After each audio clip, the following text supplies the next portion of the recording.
ਵਾਹਿਗੁਰੂ ਸਾਹਿਬ ਜੀ। ਮੱਗਰ ਮਹਾਂ ਸੁਹੰਦੀਆਂ ਹਰ ਪਿਰ ਸੰਗ ਬੈਠਣੀਆਂ। ਤਿਨ ਕੀ ਸ਼ੋਭਾ ਕਿਆ ਗਨੀ ਜੇ ਸਾਹਿਬ ਮੇਲੜੀਆਂ। ਤਨ ਮਨ ਮੋਲਿਆ ਰਾਮ ਸਿਉ ਸੰਗ ਸਾਧ ਸਹੇਲੜੀਆਂ। ਸਾਧ ਜਨਾਂ ਤੇ ਬਾਹਰੀ ਸੇ ਰਹਿਨ ਇਕੇ ਲੜੀਆਂ। ਤਿਨ ਦੁਖ ਨਾ ਕਬਹੂ ਉਤਰੈ ਸੇ ਜਮ ਕੈ ਵਸ ਪੜੀਆਂ। ਜਿਨੀ ਰਾਵਿਆ ਪ੍ਰਭ ਆਪਣਾ ਸੇ ਦਿਸਣ ਨਿਤ ਖੜੀਆਂ।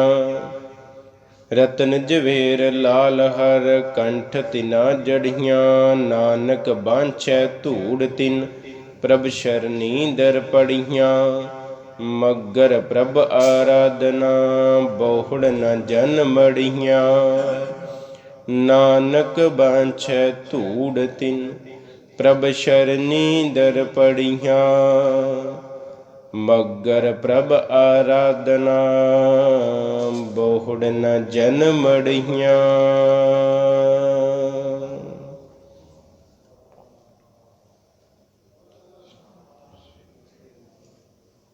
ਪਰਮ ਸਤਿਕਾਰਯੋਗ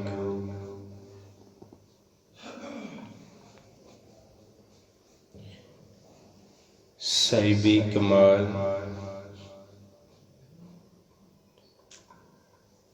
ਦੀਨ ਦੁਨੀਆ ਦੇ ਮਾਲਕ, ਦੀਨ ਦੁਨੀਆ ਦੇ ਬਾਦਸ਼ਾਹ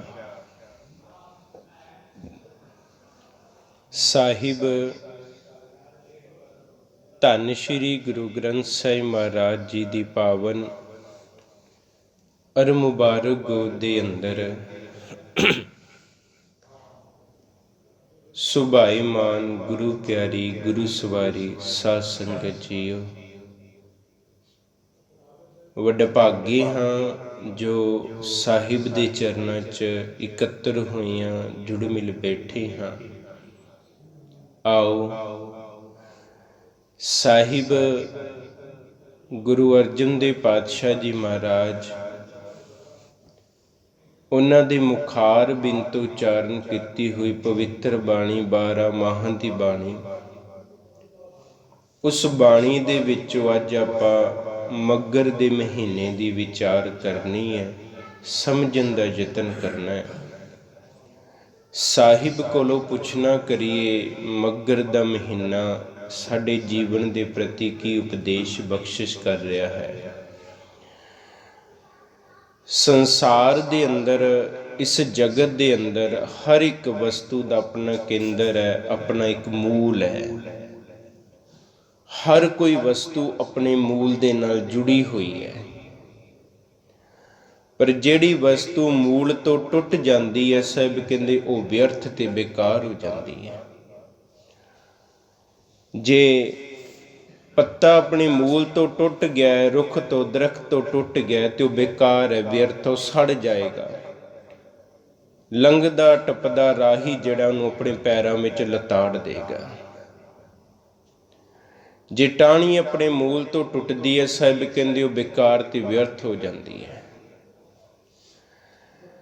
ਇਸੇ ਤਰ੍ਹਾਂ ਸਾਹਿਬ ਕਹਿੰਦੇ ਮਨੁੱਖ ਦੀ ਆਤਮਾ ਦਾ ਮੂਲ ਜਿਹੜਾ ਉਹ ਪਰਮਾਤਮਾ ਹੈ।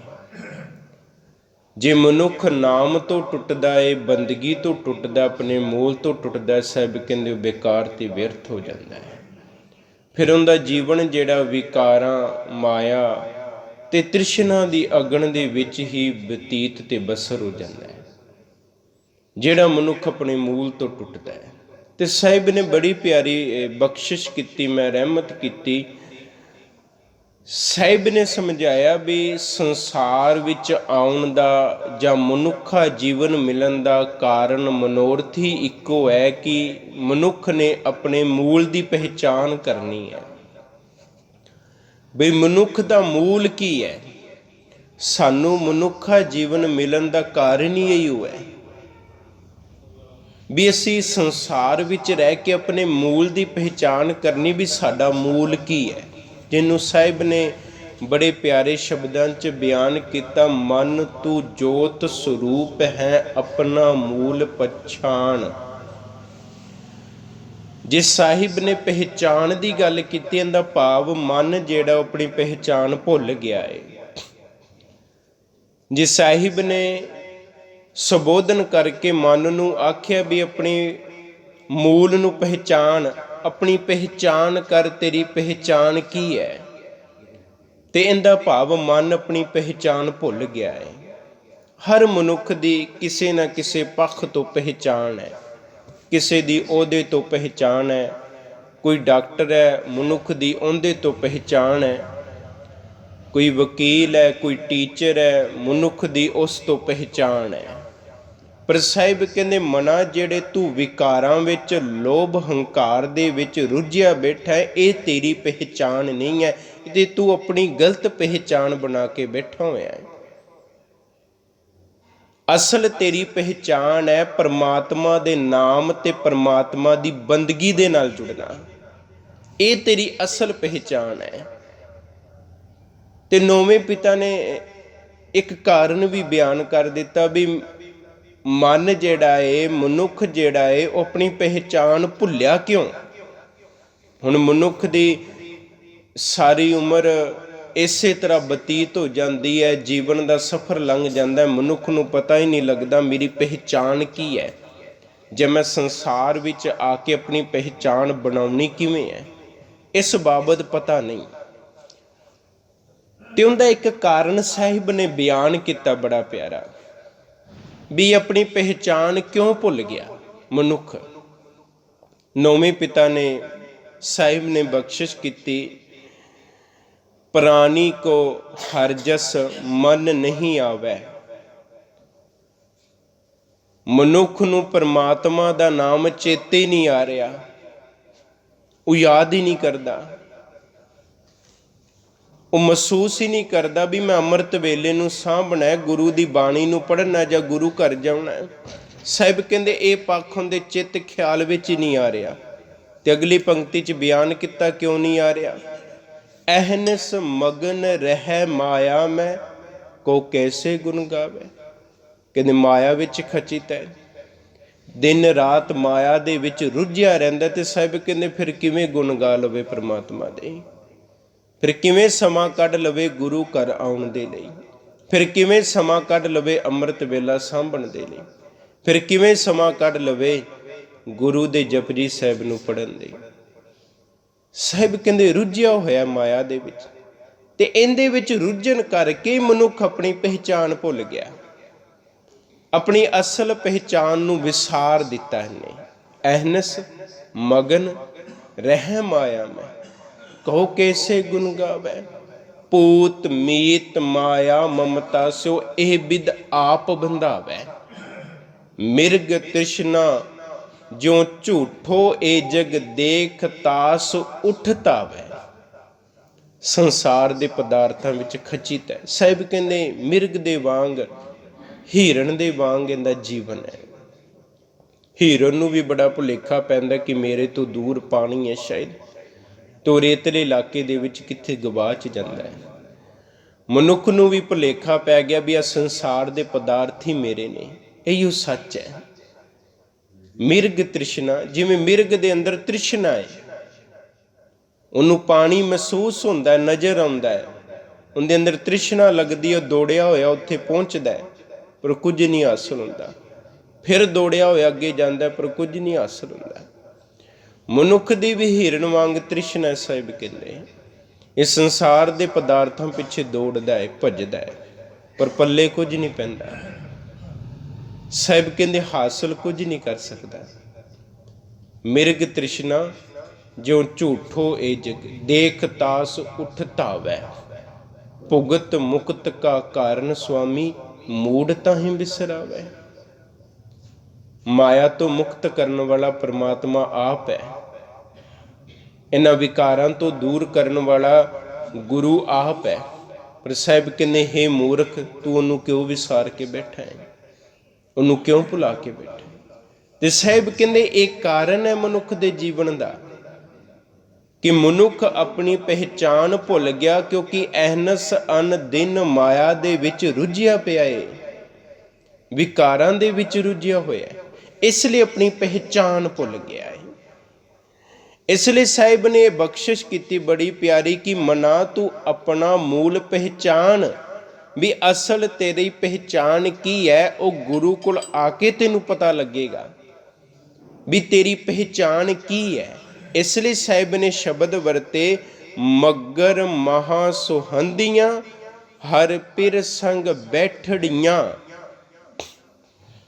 ਮੱਗਰ ਦੇ ਮਹੀਨੇ 'ਚ ਸਾਹਿਬ ਨੇ ਬਖਸ਼ਿਸ਼ ਕੀਤੀ ਵੀ ਉਹ ਜੀਵ ਇਸਤਰੀਆਂ ਸੋਹਣੀਆਂ ਲੱਗਦੀਆਂ ਨੇ, ਸ਼ੋਭਦੀਆਂ ਨੇ, ਜਿਹੜੀਆਂ ਪਰਮਾਤਮਾ ਦੇ ਚਰਨਾਂ ਦੇ ਨਾਲ ਜੁੜ ਜਾਂਦੀਆਂ ਨੇ। ਭਾਵ ਉਹ ਮਨੁੱਖ ਚੰਗੇ ਲੱਗਦੇ ਨੇ ਗੁਰੂ ਨੂੰ, ਉਹ ਮਨੁੱਖ ਸ਼ੋਭਦੇ ਨੇ ਤੇ ਸੋਹਣੇ ਲੱਗਦੇ ਨੇ ਜਿਹੜੇ ਗੁਰੂ ਦੇ ਚਰਨਾਂ ਨਾਲ, ਗੁਰੂ ਦੀ ਬਾਣੀ ਦੇ ਨਾਲ ਜੁੜ ਜਾਂਦੇ ਨੇ। ਵੇਖੋ ਗੁਰੂ ਦਾ ਇਹ ਸੁਭਾਅ ਹੈ। ਸਾਹਿਬ ਕਹਿੰਦੇ ਗੁਰੂ ਦੇ ਚਰਨਾਂ ਦੇ ਵਿੱਚ ਮਨੁੱਖ ਉਹੀਓ ਚੰਗਾ ਲੱਗੇਗਾ ਜਿੰਦੇ ਆਤਮਿਕ ਜੀਵਨ ਵਿੱਚ ਚੰਗੇ ਗੁਣ ਨੇ। ਤੇ ਗੁਰੂ ਇਸ ਪੱਖ ਨੂੰ ਹੀ ਵੇਖਦਾ ਹੈ, ਉਹ ਆਤਮਿਕ ਜੀਵਨ ਵਿੱਚ ਭਰੇ ਹੋਏ ਚੰਗਿਆਈਆਂ ਨੂੰ ਤੇ ਚੰਗੀ ਸਿੱਖਿਆ ਨੂੰ ਤੇ ਚੰਗੇ ਗੁਣਾਂ ਨੂੰ ਹੀ ਤੱਕਦਾ ਹੈ। ਉਸ ਪੱਖ ਤੋਂ ਹੀ ਗੁਰੂ ਜਿਹੜਾ ਉਹ ਪ੍ਰਵਾਨ ਕਰਦਾ ਮਨੁੱਖ ਨੂੰ। ਜੇ ਜੀਵਨ ਦੇ ਵਿੱਚ ਸਾਹਿਬ ਕਹਿੰਦੇ ਚੰਗੇ ਗੁਣ ਨਹੀਂ ਨਾ, ਜੇ ਜੀਵਨ ਦੇ ਵਿੱਚ ਚੰਗਿਆਈਆਂ ਨਹੀਂ, ਤਾਂ ਸਾਹਿਬ ਕਹਿੰਦੇ ਬਾਹਰੋਂ ਚਾਹੇ ਜਿੰਨਾ ਮਰਜ਼ੀ ਜੀਵਨ ਬਸਰ ਕਰ ਲੈ, ਕਿਸੇ ਪੱਖ ਤੋਂ ਵੀ ਬਸਰ ਕਰ ਲੈ, ਪ੍ਰਵਾਨਗੀ ਨਹੀਂ ਹੈ ਬਿਲਕੁਲ ਵੀ। ਚੰਗੇ ਗੁਣਾਂ ਦੇ ਨਾਲ ਮੈਂ ਬੇਨਤੀ ਕਰ ਦੇਣਾ, ਗੁਰੂ ਗ੍ਰੰਥ ਸਾਹਿਬ ਮਹਾਰਾਜ ਜੀ ਦੇ ਅੰਦਰ ਬੇਅੰਤ ਗੁਣ ਨੇ ਜੋ ਸਾਡੇ ਜੀਵਨ ਨੂੰ ਸੰਵਾਰਦੇ ਨੇ, ਸ਼ਿੰਗਾਰਦੇ ਨੇ। ਉਹਨਾਂ 'ਚੋਂ ਮੈਂ 2 ਗੁਣਾਂ ਦੀ ਆਪ ਜੀ ਨਾਲ ਬੇਨਤੀ ਕਰ ਦੇਣਾ, ਬੜੇ ਲਾਜ਼ਮੀ ਵੀ ਨੇ, ਜ਼ਰੂਰੀ ਵੀ ਨੇ। ਤੇ ਸਾਹਿਬ ਕਹਿੰਦੇ ਉਸ ਗੁਣਾਂ ਦੇ ਨਾਲ ਗੁਰੂ ਨੂੰ ਸੋਹਣਾ ਵੀ ਲੱਗੇਗਾ ਤੇ ਚੰਗਾ ਵੀ ਲੱਗੇਗਾ। ਸਾਹਿਬ ਕਹਿੰਦੇ ਪਹਿਲਾ ਸੱਚ ਆਪਣੇ ਜੀਵਨ 'ਚ ਲੈ ਕੇ ਆ। ਇਸ ਸੰਸਾਰ ਵਿੱਚ ਜੀਵਨ ਨੂੰ ਬਸਰ ਕਰਦਿਆਂ, ਬਤੀਤ ਕਰਦਿਆਂ ਇਸ ਗੱਲ ਦੀ ਪਹਿਚਾਨ ਕਰ ਵੀ ਸੱਚ ਹੈ ਕੀ ਇਸ ਜਗਤ ਦੇ ਅੰਦਰ, ਇਸ ਸੰਸਾਰ ਦੇ ਅੰਦਰ ਸੱਚ ਹੈ ਕੀ। ਮਨੁੱਖ ਨੂੰ ਅਜੇ ਤੱਕ ਪਤਾ ਨਹੀਂ ਲੱਗਿਆ ਵੀ ਸੱਚ ਕੀ ਹੈ। ਇਸ ਦੁਨੀਆ ਦੇ ਅੰਦਰ ਸੱਚ ਕੀ ਹੈ ਮਨੁੱਖ ਨੂੰ ਅਜੇ ਤੱਕ ਪਤਾ ਹੀ ਨਹੀਂ ਲੱਗਿਆ, ਜਾਣੂ ਹੀ ਨਹੀਂ ਹੈ ਇਸ ਗੱਲ ਤੋਂ। ਸਾਹਿਬ ਕਹਿੰਦੇ ਅਜੇ ਸੰਸਾਰ ਦੇ ਪਦਾਰਥਾਂ ਨੂੰ ਹੀ ਸੱਚ ਸਮਝੀ ਜਾਂਦਾ ਹੈ, ਅਜੇ ਆਪਣੇ ਪਰਿਵਾਰ, ਕੁਟੁੰਬ ਨੂੰ ਤੇ ਵਸਤੂਆਂ ਨੂੰ ਹੀ ਸੱਚ ਸਮਝੀ ਜਾਂਦਾ। ਇਹ ਪੰਚਮ ਪਿਤਾ ਨੇ ਇਹਨੂੰ ਸਮਝਾਇਆ, ਇਹਨੂੰ ਸੋਝੀ ਦਿੱਤੀ ਵੀ ਜਿਨ੍ਹਾਂ ਨੂੰ ਤੂੰ ਸੱਚ ਸਮਝਦਾ ਹੈ ਜਾਂ ਸੱਚ ਸਮਝ ਕੇ ਜੀਵਨ ਬਸਰ ਕਰ ਰਿਹਾ ਹੈ, ਉਹ ਮਿੱਥਿਆ ਹੈ, ਉਹ ਝੂਠ ਹੈ। ਮਿੱਥਿਆ ਤਨ ਧਨ ਕੁਟੁੰਬ ਸਬਾਇਆ, ਮਿੱਥਿਆ ਹੋਮੈ ਮਮਤਾ ਮਾਇਆ। ਤਨ ਧਨ ਪਰਿਵਾਰ ਇਹ ਨਾਸ਼ਵੰਤ ਨੇ, ਇਹਨਾਂ ਨੂੰ ਸੱਚ ਸਮਝਣਾ ਇਹ ਸੱਚ ਨਹੀਂ ਹੈ। ਜੇ ਸੱਚ ਸਮਝੇਗਾ ਫਿਰ ਭੁਲੇਖਾ ਤੇਰੇ ਜੀਵਨ ਦੇ ਅੰਦਰ ਸਭ ਤੋਂ ਵੱਡਾ। ਮਿੱਥਿਆ ਹੋਮੈ ਮਮਤਾ ਮਾਇਆ, ਜਿਹੜੀ ਮਾਇਆ ਨੂੰ, ਹੋਮੇ ਨੂੰ ਸਾਂਭ ਕੇ ਬੈਠਾ, ਇਹ ਵੀ ਨਾਸ਼ਵੰਤ ਹੈ, ਇਹਨੇ ਵੀ ਤੇਰਾ ਸਾਥ ਨਹੀਂ ਦੇਣਾ। ਮਿੱਥਿਆ ਰਾਜ ਜੋਬਨ ਧਨ ਮਾਲ, ਉੱਚਾ ਅਹੁਦਾ, ਰਾਜ, ਜਵਾਨੀ, ਧਨ ਮਾਲ, ਇਹ ਸਭ ਕੁਝ ਮਿੱਥਿਆ ਨੇ। ਇਹ ਸਾਹਿਬ ਕਹਿੰਦੇ ਵਿਅਰਥ ਨੇ, ਬੇਕਾਰ ਨੇ, ਇਹਨਾਂ ਨੇ ਨਾਲ ਨਹੀਂ ਨਿਭਣਾ ਤੇਰੇ, ਇਹ ਨਾਸ਼ਵੰਤ ਨੇ, ਇਹਨਾਂ ਨੇ ਖਤਮ ਹੋ ਜਾਣਾ ਹੈ। ਪਰ ਮਨੁੱਖ ਇਹਨੂੰ ਸੱਚ ਸਮਝ ਕੇ ਬੈਠਾ ਹੋਇਆ ਹੈ, ਸੱਚ ਸਮਝ ਕੇ ਜੀਵਨ ਬਸਰ ਕਰਦਾ। ਸਾਹਿਬ ਕਹਿੰਦੇ ਪਹਿਚਾਨ ਕਰ, ਗੁਰੂ ਕੋਲ ਪੁੱਛ, ਗੁਰੂ ਦੇ ਚਰਨਾਂ 'ਚ ਆ ਕੇ ਪੁੱਛਣਾ ਕਰ ਵੀ ਸਾਹਿਬ ਜੀ ਸੱਚ ਕੀ ਹੈ ਇਸ ਜਗਤ ਦੇ ਅੰਦਰ, ਇਸ ਸੰਸਾਰ ਦੇ ਅੰਦਰ ਸੱਚ ਕਿਹਨੂੰ ਆਖਿਆ ਗਿਆ ਹੈ। ਤੇ ਸਾਹਿਬ ਨੇ ਫਿਰ ਬੜੇ ਪਿਆਰੇ ਬਚਨ ਕੀਤੇ, ਸੋਈ ਸੋਈ ਸਦਾ ਸੱਚ, ਸਾਹਿਬ ਸਾਚਾ ਸਾਚੀ ਨਾਈ। ਇੱਕ ਕਾਲ ਪੁਰਖ ਸੱਚ ਹੈ, ਉਹਦੇ ਗੁਣ ਸੱਚ ਨੇ, ਉਹਦਾ ਵਰਤਾਵਾ ਸੱਚ ਹੈ, ਤੇ ਉਹ ਸਾਡੇ ਅੰਦਰ ਬੈਠਾ ਹੈ। ਵੇਖੋ ਨਾ ਮਨੁੱਖ ਦੀ ਹਾਲਤ ਕਿੰਨੀ ਨਾਜ਼ੁਕ ਹੋ ਗਈ ਹੈ ਵੀ ਰੱਬ ਅੰਦਰ ਬੈਠਾ ਹੈ, ਸੱਚ ਸਾਡੇ ਅੰਦਰ ਬੈਠਾ ਹੈ, ਫਿਰ ਵੀ ਇਹਨੂੰ ਪਤਾ ਹੀ ਨਹੀਂ ਲੱਗਦਾ।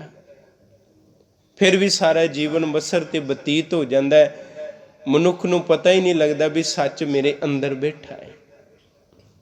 ਸੋਈ ਸੋਈ ਸਦਾ ਸੱਚ, ਸਾਹਿਬ ਸਾਚਾ ਸਾਚੀ ਨਾਈ, ਹੈਪੀ ਹੋਸੀ ਜਾਏ ਨਾ ਜਾਸੀ, ਰਚਨਾ ਜਿਨ ਰਚਾਈ।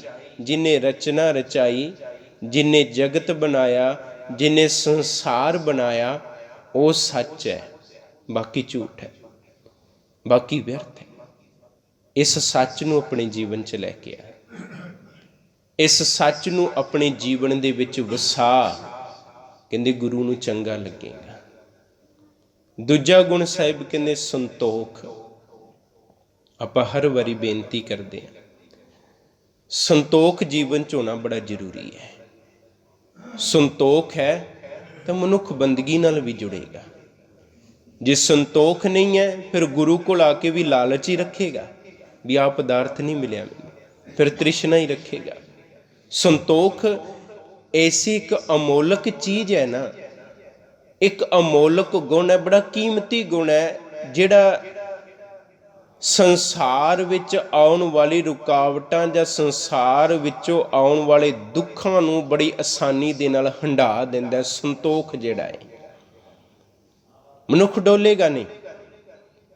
ਸਾਹਿਬ ਕਹਿੰਦੇ ਜੇ ਜੀਵਨ 'ਚ ਸੰਤੋਖ ਹੈ ਨਾ, ਤਾਂ ਕਦੇ ਡੋਲੇਗਾ ਨਹੀਂ ਸੰਸਾਰ ਵਿੱਚ ਵਿਚਰਦਿਆਂ ਹੋਇਆ। ਜੇ ਸੰਤੋਖ ਨਹੀਂ ਹੈ, ਸਾਹਿਬ ਕਹਿੰਦੇ ਥੋੜਾ ਜਿਹਾ ਵੀ ਦੁੱਖ ਆ ਗਿਆ ਨਾ ਤੇ ਚਿੰਤਾ 'ਚ ਹੀ ਦਿਨ ਲੰਘ ਜਾਣਾ ਤੇਰਾ, ਚਿੰਤਾ ਵਿੱਚ ਹੀ ਜੀਵਨ ਬਤੀਤ ਹੋ ਜਾਣਾ। ਤੇ ਸਾਹਿਬ ਨੇ ਬਚਨ ਕੀਤੇ ਬੜੇ ਪਿਆਰੇ, ਸੇਵ ਕੀਤੀ ਸੰਤੋਖੀ, ਜਿਨੀ ਸੱਚੋ ਸੱਚ ਧਿਆਇਆ। ਜਿਨ੍ਹਾਂ ਕੋਲ ਸੰਤੋਖ ਹੈ ਉਹਨਾਂ ਨੇ ਸੱਚ ਨੂੰ ਧਿਆਇਆ ਹੈ। ਕਿਉਂਕਿ ਮਾਫ ਕਰਿਓ, ਕਈ ਵਾਰੀ ਸਾਡਾ ਧਿਆਉਣਾ ਤੇ ਪੜ੍ਹਨਾ ਵੀ ਇੱਕ ਲਾਲਚ ਦੇ ਪੱਖ ਤੋਂ ਹੈ। ਪਾਠ ਸਾਡਾ ਕਰਨਾ ਕਈ ਵਾਰੀ ਲਾਲਚ ਦੇ ਮਾਤਰ ਹੁੰਦਾ ਹੈ, ਵੀ ਸ਼ਾਇਦ ਇਹ ਪਦਾਰਥ ਮਿਲ ਜਾਏਗਾ ਤੇ ਸ਼ਾਇਦ ਇਹ ਵਸਤੂ ਮਿਲ ਜਾਏਗੀ। ਧਿਆਉਣਾ ਵੀ ਕਈ ਵਾਰੀ ਇਸੇ ਪੱਖ ਤੋਂ ਹੋ ਜਾਂਦਾ ਹੈ।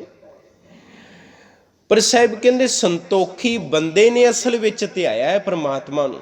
ਤੇ ਜਿੰਦੇ ਕੋਲ ਸੰਤੋਖ ਹੈ, ਉਹ ਗੁਰੂ ਕੋਲ ਆ ਕੇ ਕਦੇ ਦੁਨਿਆਵੀ ਪਦਾਰਥਾਂ ਦੀ ਮੰਗ ਹੀ ਨਹੀਂ ਕਰਦਾ, ਝੂਠੀਆਂ ਮੰਗਾਂ ਨਹੀਂ ਕਰਦਾ ਉਹ ਕਦੇ, ਜਿੰਦੇ ਕੋਲ ਸੰਤੋਖ ਹੈ। ਤੇ ਫਿਰ ਉਹ ਆਖ ਦਿੰਦੇ ਆ, ਜਿਹਨੂੰ ਸਾਹਿਬ ਨੇ ਆਖਿਆ ਵੀ ਰੋਟੀ ਮੇਰੀ ਕਾਠ ਕੀ, ਲਾਹੁਣ ਮੇਰੀ ਭੁੱਖ। ਕਹਿੰਦੇ ਜਿਨ੍ਹਾਂ ਕੋਲ ਸੰਤੋਖ ਹੈ ਨਾ, ਚਾਹੇ ਅੱਧੀ ਮਿਲੇ ਚਾਹੇ ਸੁੱਕੀ ਮਿਲੇ, ਉਹ ਖਾ ਕੇ ਗੁਜ਼ਾਰਾ ਕਰ ਲੈਂਦੇ ਨੇ। ਜਿੰਨਾ ਖਾਦੀ ਚੋਪੜੀ ਘਣੇ ਸਹਿਣਗੇ ਦੁੱਖ। ਭਾਵ ਕਿ ਜਿਨ੍ਹਾਂ ਦੇ ਅੰਦਰ ਤ੍ਰਿਸ਼ਨਾ ਹੈ ਨਾ, ਤੇ ਸਾਹਿਬ ਕਹਿੰਦੇ ਉਹ ਸਵਾਦਲੇ ਪਦਾਰਥ ਹੀ ਭਾਲਦੇ ਨੇ। ਉਹ ਫਿਰ ਦੇਖਾ ਦੇਖੀ ਦੇ ਪਦਾਰਥ ਭਾਲਦੇ ਨੇ, ਤੇ ਉਹਨਾਂ ਪਦਾਰਥਾਂ ਨੂੰ ਹਾਸਲ ਕਰ ਲਈ ਸਾਹਿਬ ਕਹਿੰਦੇ ਕੋਈ ਵੀ ਹੱਦ ਵੀ ਟੱਪ ਸਕਦੇ ਨੇ ਉਹ, ਜਿਨ੍ਹਾਂ ਕੋਲ ਤ੍ਰਿਸ਼ਨਾ ਹੈ। ਤੇ ਜਿਨ੍ਹਾਂ ਕੋਲ ਸੰਤੋਖ ਹੈ, ਸਾਹਿਬ ਕਹਿੰਦੇ ਉਹ ਇੱਕ ਸਮੇਂ ਦਾ ਖਾ ਕੇ ਵੀ ਸ਼ੁਕਰਾਨਾ ਕਰ ਦਿੰਦੇ ਨੇ ਸੱਚੇ ਦੇ ਅੱਗੇ। ਤੇ ਸਾਹਿਬ ਕਹਿੰਦੇ ਅਸਲ ਵਿੱਚ ਧਿਆਇਆ ਹੀ ਇਹਨਾਂ ਮਨੁੱਖਾਂ ਨੇ ਹੈ ਜਿਨ੍ਹਾਂ ਕੋਲ ਸੰਤੋਖ ਹੈ। ਸੇਵ ਕੀਤੀ ਸੰਤੋਖਈ, ਜਿਨੇ ਸੱਚੋ ਸੱਚ ਧਿਆਇਆ। ਓਨੀ ਮੰਦੈ ਪੈਰ ਨਾ ਰੱਖਿਓ, ਕਰ ਸੁਕਿਰਤ ਧਰਮ ਕਮਾਇਆ। ਸੰਤੋਖੀ ਬੰਦਾ ਕਦੇ ਵੀ ਮਾੜੀ ਜਗ੍ਹਾ ਤੇ ਪੈਰ ਨਹੀਂ ਰੱਖੇਗਾ, ਮਾੜੀ ਸੰਗਤ ਵਿੱਚ ਨਹੀਂ ਜਾਏਗਾ। ਲਾਲਚੀ ਲੋਭੀ ਤ੍ਰਿਸ਼ਾਲੂ ਮਨੁੱਖ ਹੀ ਮਾੜੀ ਸੰਗਤ ਵਿੱਚ ਜਾਏਗਾ। ਜੇ ਅੱਜ ਅਸੀਂ ਗੁਰੂ ਦਾ ਦਰ ਛੱਡਿਆ, ਉਹਦਾ ਕਾਰਨ ਇਹ ਹੈ ਵੀ ਸਾਡੇ ਕੋਲ ਸਬਰ ਤੇ ਸੰਤੋਖ ਨਹੀਂ ਹੈ। ਸਾਡੇ ਕੋਲ ਸੰਤੋਖ ਨਾ ਹੋਣ ਕਰਕੇ ਅਸੀਂ ਫਿਰ ਭਟਕਦੇ ਹਾਂ ਵੀ ਸਾਡੀ ਤ੍ਰਿਸ਼ਨਾ ਜਲਦੀ ਤੋਂ ਜਲਦੀ ਪੂਰੀ ਹੋ ਜੇ, ਸਾਡਾ ਜਿਹੜਾ ਲਾਲਚ ਮਨ ਦੇ ਅੰਦਰ ਫੁੱਟਿਆ ਨਾ ਉਹ ਪੂਰਾ ਹੋ ਜੇ ਜਲਦੀ ਤੋਂ ਜਲਦੀ, ਜਿੰਦੇ ਕਰਕੇ ਅਸੀਂ ਇਹ ਦਰ ਛੱਡਦੇ ਹਾਂ। ਪਰ ਗੁਰੂ ਤਾਂ ਕਹਿੰਦਾ ਤੂੰ ਸਬਰ ਰੱਖ, ਇਸ ਘਰ 'ਚ ਸਭ ਕੁਝ ਮਿਲਦਾ ਹੈ। ਤੂੰ ਸੰਤੋਖ ਰੱਖ ਆਪਣੇ ਜੀਵਨ ਦੇ ਅੰਦਰ ਵੀ ਇਸ ਘਰ ਦੇ ਵਿੱਚੋਂ ਸਭ ਕੁਝ ਮਿਲੇਗਾ। ਪਰ ਮਨੁੱਖ 'ਚ ਸੰਤੋਖ ਨਾ ਹੋਣ ਕਰਕੇ ਦਰ ਛੱਡ ਕੇ ਚਲਾ ਜਾਂਦਾ ਵੀ ਸ਼ਾਇਦ ਉੱਥੇ ਮੇਰੀ ਤ੍ਰਿਸ਼ਨਾ ਪੂਰੀ ਹੋਏਗੀ, ਉੱਥੇ ਜਾਵਾਂਗਾ, ਸ਼ਾਇਦ ਫਲਾਣੀ ਜਗ੍ਹਾ ਤੇ ਮੇਰੀ ਤ੍ਰਿਸ਼ਨਾ ਪੂਰੀ ਹੋ ਜਾਏਗੀ, ਲਾਲਚ ਪੂਰਾ ਹੋ ਜਾਏਗਾ। ਪਰ ਸਾਹਿਬ ਕਹਿੰਦੇ ਸੰਤੋਖੀ ਬੰਦਾ ਕਦੇ ਵੀ ਦਰ ਛੱਡ ਕੇ ਜਾਂਦਾ ਹੀ ਨਹੀਂ, ਨਾ ਮਾੜੀ ਜਗ੍ਹਾ ਤੇ ਉਹ ਪੈਰ ਰੱਖਦਾ ਕਦੇ। ਜਿਹਨੂੰ ਬਾਬਾ ਕਬੀਰ ਜੀ ਨੇ ਆਖਿਆ ਵੀ ਕਬੀਰ ਸੰਗਤ साधु की संगत रहो जो कि भूसी खाओ, होनहार जो होए है साकत संग न जाओ। कहते चाहे मैनू अद्धा प्रशादा खा के गुजारा क्यों ना करना पवे, मैं गुरु की संगत नहीं छड्डांगा। जो हुंदा मेरे जीवन नाल हो जावे, पर मैं माड़ी संगत विच नहीं जावांगा। होनहार जो होए है साकत संग ना जाओ। जो हुंदा साहिब कहंदे मेरे जीवन नाल होण दे, पर मैं गुरु की संगत छड्ड के माड़ी संगत विच नहीं जावांगा। ते साहिब कहंदे ओनी मंदा पैर ना रखियो, कसुकिरत धर्म कमाया, ओनी दुनिया तोड़े बंधन अन पानी थोड़ा खाया। ये संतोखी बंदे की निशानी है। उन्हें संसार के बंधनों को तोड़ के कहते थोड़ा ही अन्न छकिया, जिन्ना भी मेहनत का कमाया है, थोड़ा ही पीता है, थोड़ा ही खादा है, जिन्ना को उन्हें अपनी मेहनत नाल कमाया है। साहिब कहते उनके विच ही संतोखी हो जाता है मनुख। साहिब कहते ये गुणां नूं अपने जीवन च लैके आ, ये गुणां नूं अपने जीवन च लैके आएगा। साहिब कहते गुरु के सामने बड़ा चंगा ते सोहना लगेगा, शोभेगा, जे चंगे गुणां नूं अपने जीवन च धारण करेगा। मगर महा सोहंदियां हर पिर संग बैठड़ियां। असी आम दुनिया विच विचरदे होया शब्द वरत देने आ भी जिंदे च चंगे गुण नूं असीं सियाणा आखदे आ, चंगा आखदे आ, उनकी सिफत भी करदे आ। चंगे गुणां नाल मनुख की कीमत है। साहिब कहंदे धन दौलत ते ओहदे नाल कदे कीमत नहीं पिया करदी, चंगे गुणां दे नाल ही मनुख की कीमत पिया करदी है। ते गुरु का भी यही सुभाਅ है। साहिब कहंदे जे चंगे गुण है तो इत्थे प्रवानगी जरूर मिलेगी, सरखरूर हो जाएगा गुरु के चरणों च। तिनकी शोभा क्या गनी जे साहिब मेलड़ियां, जिन्हां ने मिलाप कर लिया गुरु दे नाल, कहंदे उन्हां दी शोभा कदे बयान कीती नहीं जा सकदी। उन्हां दी वडियाई, उन्हां दे गुणां नूं भी कदे बयान नहीं किया जा सकदा। तन मन मोलिया राम स्यो, संग साध सहेलड़ियां। सहेलड़ियां दा भाव है सतसंगी जन, जिन्हां ने सतसंगत विच बैठे ने, सतसंगत च बैठ के परमात्मा दे नाम नूं ध्याया है, उन्हां दा तन ते मन हरा हो गया है, विकारां तो दूर हो गया है। तन मन मोलिया राम स्यों, राम दे नाल परमात्मा दे नाल जुड़ गया। पर कदों?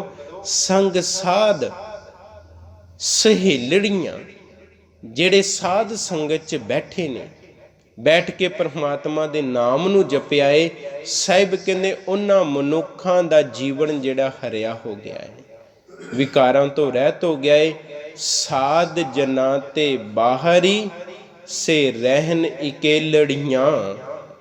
पर जेड़े मनुख साध जना ते बाहरी, जेड़े साध संगत तो दूर हो जाते ने, बंदगी तो नाम तो दूर हो जाते ने, कहते वो कल्ले रह के जीवन नूं बसर करते हैं। संसार दे पदार्थां नूं ये सच तो समझ ही बैठा, पर साहिब कहते है तू अकल्ला ही है, ये सच थोड़ी है। तू सच समझ लिया इनू, पर सच है नहीं।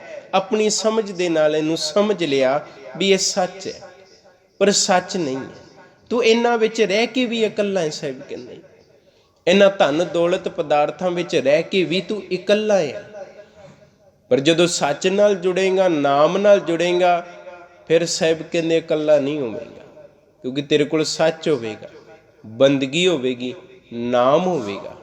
जे हुण मनुख आख देगा मेरे कोल धन है, मेरे कोल दौलत है, मेरे कोल पदार्थ ने, मेरे कोल महल है, साहिब कहंदे ये आखदियों होया भी तू इकल्ला ही है, क्योंकि वो झूठ है जिन्हां नूं तू अपना आखदा है।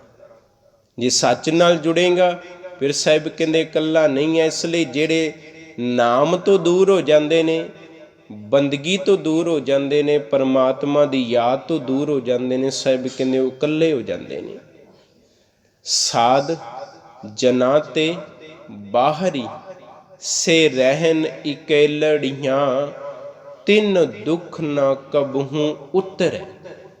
ਉਹਨਾਂ ਦੇ ਜੀਵਨ 'ਚੋਂ ਕਦੇ ਦੁੱਖ ਜਾਂਦਾ ਹੀ ਨਹੀਂ ਹੈ। ਆਤਮਿਕ ਦੁੱਖ ਕਦੇ ਨਹੀਂ ਜਾਂਦਾ ਉਹਨਾਂ ਦੇ ਜੀਵਨ 'ਚ। ਉੱਚੇ ਮਹਿਲਾਂ 'ਚ ਬੈਠੇ ਹੋਇਆਂ ਵੀ ਸਾਹਿਬ ਕਹਿੰਦੇ ਦੁਖੀ, ਚੰਗਾ ਪਦਾਰਥ ਖਾ ਕੇ ਵੀ ਦੁਖੀ, ਸਾਹਿਬ ਕਹਿੰਦੇ ਪਰਿਵਾਰ 'ਚ ਬੈਠ ਕੇ ਵੀ ਦੁਖੀ, ਕਿਉਂਕਿ ਅੰਦਰ ਸੰਤੋਖ ਨਹੀਂ ਹੈ ਨਾ, ਅੰਦਰ ਟਿਕਾ ਨਹੀਂ ਹੈ, ਅੰਦਰ ਸੁੱਖ ਨਹੀਂ ਹੈ। ਤੇ ਸਾਹਿਬ ਕਹਿੰਦੇ ਉਹਨਾਂ ਦੇ ਜੀਵਨ 'ਚ ਕਦੇ ਆ ਹੀ ਨਹੀਂ ਸਕਦਾ ਸੁੱਖ। ਤਿੰਨ ਦੁੱਖ ਨਾ ਕਬਹੂ ਉਤਰੈ, ਉਹਨਾਂ ਦੇ ਜੀਵਨ ਦੇ ਵਿੱਚੋਂ ਦੁੱਖ ਕਦੇ ਖਤਮ ਹੁੰਦਾ ਹੀ ਨਹੀਂ। ਸੇ ਜਮ ਕੇ ਵਸ ਪੜੀਆਂ, ਕਹਿੰਦੇ ਉਹ ਜਮਾਂ ਦੇ ਵਸ ਵਿੱਚ ਪੈ ਜਾਂਦੇ ਨੇ। ਕਾਮ, ਕ੍ਰੋਧ, ਲੋਭ, ਮੋਹ, ਹੰਕਾਰ, ਇਹਨਾਂ ਵਿੱਚ ਹੀ ਜੀਵਨ ਬਸਰ ਹੋ ਜਾਂਦਾ ਹੈ, ਬਤੀਤ ਹੋ ਜਾਂਦਾ ਹੈ। ਜਿਨ੍ਹਾਂ ਕੋਲ ਨਾਮ ਨਹੀਂ, ਜਿਹੜੇ ਗੁਰੂ ਦੀ ਸੰਗਤ ਤੋਂ ਹੀ ਬਾਹਰ ਹੋ ਜਾਂਦੇ ਨੇ, ਜਿਹੜੇ ਗੁਰੂ ਦੇ ਹੁਕਮ ਤੋਂ ਹੀ ਬਾਹਰ ਹੋ ਜਾਂਦੇ ਨੇ, ਸਾਹਿਬ ਕਹਿੰਦੇ ਉਹ ਜਮਾਂ ਦੇ ਵਸ ਵਿੱਚ ਪੈ ਜਾਂਦੇ ਨੇ, ਉਹ ਵਿਕਾਰਾਂ ਵਿੱਚ ਪੈ ਜਾਂਦੇ ਨੇ, ਤੇ ਉਹਨਾਂ ਦੇ ਜੀਵਨ 'ਚੋਂ ਕਦੇ ਦੁੱਖ ਉਤਰਦਾ ਨਹੀਂ। ਤਿੰਨ ਦੁੱਖ ਨਾ ਕਬਹੂ ਉਤਰੈ, ਸੇ ਜਮ ਕੇ ਵਸ ਪੜੀਆਂ, ਜਿਨੀ ਰਾਵਿਆ ਪ੍ਰਭ ਆਪਣਾ। ਜਿੰਦੇ 'ਚ ਫਾਇਦਾ ਉਹ ਵੀ ਸਾਹਿਬ ਹਦਾਇਤ ਦੇ ਰਹੇ ਸਾਨੂੰ, ਤੇ ਜਿੰਦੇ 'ਚ ਨੁਕਸਾਨ ਹੈ ਉਹ ਵੀ ਸਾਹਿਬ ਸਾਨੂੰ ਹਦਾਇਤ ਦੇ ਰਹੇ ਹੈ ਵੀ ਸੰਗਤ ਤੋਂ ਬਾਹਰ ਜਾਏਗਾ ਨੁਕਸਾਨ ਹੀ ਨੁਕਸਾਨ ਹੈ, ਬੰਦਗੀ ਤੋਂ ਬਾਹਰ ਹੋਏਗਾ ਨੁਕਸਾਨ ਹੈ ਤੇਰੇ ਜੀਵਨ 'ਚ। ਵਿਕਾਰ ਨੇ, ਲੋਭ ਹੈ, ਹੰਕਾਰ ਹੈ, ਇਸ ਤੋਂ ਇਲਾਵਾ ਕੁਝ ਨਹੀਂ ਹੈ। ਜੇ ਨਾਮ 'ਚ ਰਹੇਗਾ ਤੇ ਸਾਹਿਬ ਨੇ ਉਹ ਵੀ ਫਾਇਦਾ ਦੱਸਿਆ, ਜਿਨੀ ਰਾਵਿਆ ਪ੍ਰਭ ਆਪਣਾ। ਜਿਨ੍ਹਾਂ ਨੇ ਪ੍ਰਭੂ ਨੂੰ ਧਿਆਇਆ ਹੈ, ਨਾਮ ਨੂੰ ਧਿਆਇਆ ਹੈ, ਜਿਹੜੇ ਬੰਦਗੀ ਨਾਲ ਜੁੜੇ ਨੇ, ਸੇ ਦਿਸਣ ਨਿਤ ਖੜੀਆਂ, ਉਹ ਮਨੁੱਖ ਗੁਰੂ ਦੇ ਸਨਮੁਖ ਖੜਾ ਹੋਇਆ ਦਿਸਦਾ ਹੈ। ਜਿਹੜੇ ਨਾਮ ਨਾਲ ਜੁੜ ਜਾਂਦੇ ਨੇ, ਬੰਦਗੀ ਨਾਲ ਜੁੜੇ, ਤੇ ਸਾਹਿਬ ਕਹਿੰਦੇ ਜਿਹੜੇ ਨਾਮ ਤੋਂ ਦੂਰ ਆ ਉਹ ਭੱਜਣਗੇ ਸੰਗਤ 'ਚੋਂ, ਉਹ ਨਾਮ ਤੋਂ ਦੂਰ ਹੋਣਗੇ, ਉਹ ਧਰਮ ਦੀ ਦੁਨੀਆ 'ਚ ਆਲਸੀ ਬਣਨਗੇ। ਪਰ ਜਿਹੜੇ ਨਾਮ ਦੇ ਨਾਲ ਜੁੜਦੇ ਨੇ, ਜਿਹੜੇ ਉਦਮ ਕਰਕੇ ਬੰਦਗੀ ਨਾਲ ਜੁੜਦੇ ਨੇ, ਤੇ ਸਾਹਿਬ ਕਹਿੰਦੇ ਉਹ ਗੁਰੂ ਦੇ ਸਨਮੁਖ ਸਰਖਰੂਰ ਹੋ ਜਾਂਦੇ ਨੇ, ਪ੍ਰਵਾਨ ਹੋ ਜਾਂਦੇ ਨੇ। ਜਿਨੀ ਰਾਵਿਆ ਪ੍ਰਭ ਆਪਣਾ, ਸੇ ਦਿਸਣ ਨਿਤ ਖੜੀਆਂ, ਰਤਨ ਜਵੇਹਰ ਲਾਲ ਹਰ, ਕੰਠ ਤਿਨਾ ਜੜੀਆਂ। ਚੰਗੇ ਗੁਣਾਂ ਦੇ ਰਤਨ, ਚੰਗੇ ਗੁਣਾਂ ਦੇ ਜੇਵਰ ਜਿਹੜੇ ਨੇ, ਉਹਨਾਂ ਦੇ ਜੀਵਨ 'ਚ ਵਸ ਜਾਂਦੇ ਨੇ, ਉਹਨਾਂ ਦੇ ਕੰਠ ਵਿੱਚ ਵਸ ਜਾਂਦੇ ਨੇ। ਭਾਵ ਕਿ ਚੰਗੇ ਗੁਣਾਂ ਦਾ ਸ਼ਿੰਗਾਰ ਜੀਵਨ 'ਚ ਹੋ ਜਾਂਦਾ, ਉਹਨਾਂ ਦੇ ਚੰਗਿਆਈਆਂ ਦਾ ਸ਼ਿੰਗਾਰ ਉਹਨਾਂ ਦੇ ਜੀਵਨ 'ਚ ਭਰਿਆ ਜਾਂਦਾ। ਜਿਹੜੇ ਗੁਰੂ ਦੇ ਸਨਮੁਖ ਬੈਠਦੇ ਨੇ, ਜਿਹੜੇ ਗੁਰੂ ਦੇ ਨਾਲ ਜੁੜਦੇ ਨੇ, ਰਤਨ ਜਵੇਹਰ ਲਾਲ ਹਰ, ਕੰਠ ਤਿਨਾ ਜੜੀਆਂ, ਨਾਨਕ ਬਾਂਛੈ ਧੂੜ ਤਿਨ, ਪ੍ਰਭ ਸ਼ਰਨੀ ਦਰ ਪੜੀਆਂ। ਹੇ ਨਾਨਕ, ਉਹਨਾਂ ਦੀ ਧੂੜ ਮੰਗਦਾ ਹੈ ਜਿਹੜੇ ਪ੍ਰਭੂ ਦੇ ਚਰਨਾਂ ਦੇ ਨਾਲ ਜੁੜ ਗਏ ਨੇ, ਪ੍ਰਭੂ ਦੀ ਬੰਦਗੀ ਨਾਲ ਜੁੜ ਗਏ ਨੇ, ਜਿਹੜੇ ਨਾਮ ਨਾਲ ਜੁੜ ਗਏ ਨੇ।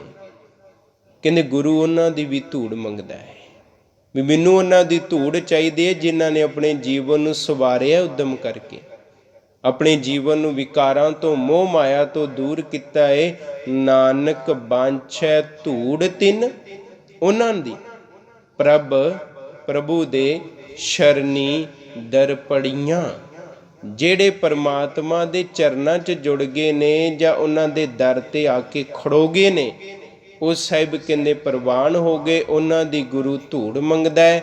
ਮਗਰ ਪ੍ਰਭ ਆਰਾਧਨਾ, ਬਹੁੜ ਨ ਜਨਮੜੀਆਂ। ਸਾਹਿਬ ਕਹਿੰਦੇ ਜਿਹੜੇ ਮਨੁੱਖ ਨਾਮ ਨਾਲ ਜੁੜਦੇ ਨੇ, ਬਹੁੜ ਦੁਬਾਰਾ ਜਨਮ ਮਰਨ ਦੇ ਗੇੜ 'ਚ ਨਹੀਂ ਪਿਆ ਕਰਦੇ। ਮਗਰ ਪ੍ਰਭ ਆਰਾਧਨਾ, ਕੇਵਲ ਇੱਥੇ ਇਹ ਨਾ ਸਮਝੋ ਜੇ ਮੱਘਰ ਸ਼ਬਦ ਵਰਤਿਆ ਵੀ ਮੱਘਰ ਦੇ ਮਹੀਨੇ ਦੇ ਵਿੱਚ ਹੀ ਅਸੀਂ ਧਿਆਉਣਾ ਹੈ। ਗੁਰਬਾਣੀ ਹਰ ਵਕਤ ਦਾ ਸਮਾਂ ਦਿੰਦੀ ਹੈ। ਗੁਰਬਾਣੀ ਆਖਦੀ ਹੈ ਹਰ ਵਕਤ ਅੱਠੇ ਪੈਰ ਅਨ ਦਿਨ, ਹਰ ਸਮੇਂ ਦਿਨ ਰਹਿਣ, ਉਹਦੀ ਯਾਦ ਵਿੱਚ ਤੂੰ ਜੁੜਿਆ ਰਹਿ। ਉਹਦੀ ਬੰਦਗੀ ਵਿੱਚ ਜੁੜਿਆ ਰਹਿ। ਬੰਦਗੀ ਦਾ ਕੋਈ ਸਮਾਂ ਨਹੀਂ ਹੈ, ਸੇਵਾ ਦਾ ਸਮਾਂ ਜ਼ਰੂਰ ਹੈ। ਸੇਵਾ ਲਈ ਤੁਹਾਨੂੰ ਸਮਾਂ ਵੀ ਤੇ ਜਗ੍ਹਾ ਵੀ ਚੁਣਨੀ ਪਏਗੀ ਤੇ ਸਮਾਂ ਵੀ ਚੁਣਨਾ ਪਏਗਾ। ਕਿਹੜੀ ਥਾਂ ਤੇ ਤੁਸੀਂ ਸੇਵਾ ਕਰਨੀ ਹੈ, ਕਿਹੜੇ ਸਮੇਂ ਕਰਨੀ ਹੈ। ਪਰ ਬੰਦਗੀ ਲਈ ਤੁਹਾਨੂੰ ਕੋਈ ਸਮਾਂ ਤੇ ਜਗ੍ਹਾ ਨਹੀਂ ਚੁਣਨ ਦੀ ਜ਼ਰੂਰਤ। ਸਾਹਿਬ ਕਹਿੰਦੇ ਜਿੱਥੇ ਬੈਠਾ ਉੱਥੇ ਜੁੜ ਜਾ, ਜਿੱਥੇ ਬੈਠਾ ਉੱਥੇ ਧਿਆਉਣਾ ਸ਼ੁਰੂ ਕਰ ਦੇ। ਜਿੱਥੇ ਵਿਚਰਦਾ ਕੰਮ ਕਾਜਾਂ ਦੇ ਵਿੱਚ, ਸਾਹਿਬ ਕਹਿੰਦੇ ਉੱਥੇ ਹੀ ਬੰਦਗੀ ਵਿੱਚ ਜੁੜ ਜਾ, ਉਹਦੀ ਯਾਦ ਵਿੱਚ ਜੁੜ ਜਾ। ਪਰ ਇਹ ਨਹੀਂ ਸਮਝ ਲੈਣਾ ਵੀ ਮੱਘਰ ਦੇ ਮਹੀਨੇ ਹੀ ਧਿਆਉਣਾ ਸੀ, ਹਰ ਵਕਤ ਧਿਆਉਣਾ ਹੈ। ਤੇ ਜਿਹੜੇ ਹਰ ਵਕਤ ਧਿਆਉਂਦੇ ਨੇ, ਹਰ ਵਕਤ ਨਾਮ ਵਿੱਚ ਜੁੜਦੇ ਨੇ, ਤੇ ਸਾਹਿਬ ਕਹਿੰਦੇ ਉਹ ਮਨੁੱਖ ਜਿਹੜੇ ਆ ਨਾ, ਉਹ ਦੁਬਾਰਾ ਫਿਰ ਜਨਮ ਮਰਨ ਦੇ ਗੇੜ 'ਚ ਨਹੀਂ ਪਿਆ ਕਰਦੇ। ਇਸ ਲਈ ਸਾਹਿਬ ਨੇ, ਪੰਚਮ ਪਿਤਾ ਨੇ ਬਖਸ਼ਿਸ਼ ਕੀਤੀ,